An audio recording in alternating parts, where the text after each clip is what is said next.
Amazon prime లో రానా host గా the Rana Daggubati show recent గా స్ట్రీమింగ్ అవుతుంది.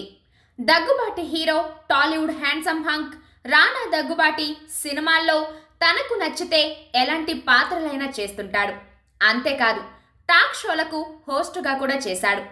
డిజిటల్ స్ట్రీమింగ్ లో టాక్ షోల హవా నడవక ముందే నెంబర్ 1 యారీ షోకి హోస్ట్ గా చేశాడు రానా. అయితే ఆ తర్వాత మళ్ళీ ఇన్నాళ్లకు రానా హోస్ట్ గా ఒక షో వచ్చింది.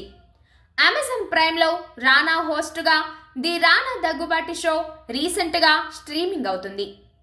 అందరూ ఫాలో అయ్యే రొటీన్ రెగ్యులర్ ఫార్మెట్ లా కాకుండా రానా స్పెషల్ గా ఎలాంటి హంగు ఆర్భాటాలు లేకుండా స్టార్స్ తో ఇంటర్వ్యూస్ చేస్తున్నాడు. అవి కూడా చాలా రియలిస్టిక్ గా అనిపిస్తున్నాయి. అయితే ఇవి ప్రేక్షకులకు ఎంతవరకు నచ్చుతున్నాయి అన్నది తెలియడానికి ఇంకాస్త టైం పడుతుంది. ఇప్పటికే the great Indian Kapil show 1.2 million వ్యూవర్స్తో దూసుకెళ్తోంది. ఐఎండిబిలో కూడా 10కి 9 రేటింగ్ తెచ్చుకుంది. రానా కూడా ఆ రికార్డుల మీద కన్నేశాడు.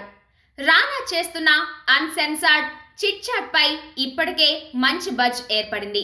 అయితే బాలీవుడ్లో ఇప్పటికే ఇలాంటి షోస్ ఎక్కువ అవ్వడం వల్ల రానా షోకి విపరీతమైన కాంపిటీషన్ ఏర్పడింది. కరణ్ జోహర్, కపిల్ శర్మ మాత్రమే కాదు, నేహా ధూపియా కూడా ఇలాంటి ఒక స్పెషల్ షోనే చేస్తుంది. అయితే సౌత్ స్టార్స్ ని, అది కూడా ఆడియన్స్ కు ఇష్టమైన ప్రత్యేకమైన వ్యక్తులను రానా ఇంటరాక్ట్ అవ్వడం, వారి గురించి మరింత తెలుసుకోవడం ఆసక్తికరంగా ఉంది. అయితే షో ఇప్పుడే మొదలైంది కాబట్టి ఇప్పుడే హిట్టా ఫట్టా అని చెప్పడం కష్టం. కాకపోతే సెలబ్రిటీస్ లైఫ్ మీద ఆడియన్స్ కి ఆసక్తి ఎక్కువగా ఉంటుంది. ప్రొఫెషనల్ ఇంటర్వ్యూస్ లో అయినా జాగ్రత్త పడే ఛాన్స్ ఉంటుంది. కానీ ఇలా వారి ప్లేస్ లో వారితో కలిసి అలా సరదాగా చేసే ఇంటర్వ్యూలో మాక్సిమం వారి రియాలిటీనే చూపించే ఛాన్స్ ఉంటుంది. మరి రానా ఈ షోకి పెడుతున్న ఎఫర్ట్స్ కు తగిన ఫలితం అందుకుంటాడనే చెప్పాలి.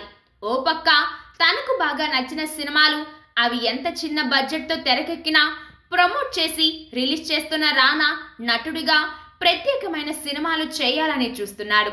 ఈ మధ్యనే వేటయ్యంతో సర్ప్రైజ్ చేసిన రానా నెక్స్ట్ సినిమా అప్డేట్స్ కోసం ఫ్యాన్స్ ని వెయిటింగ్ లో పెడుతున్నాడు.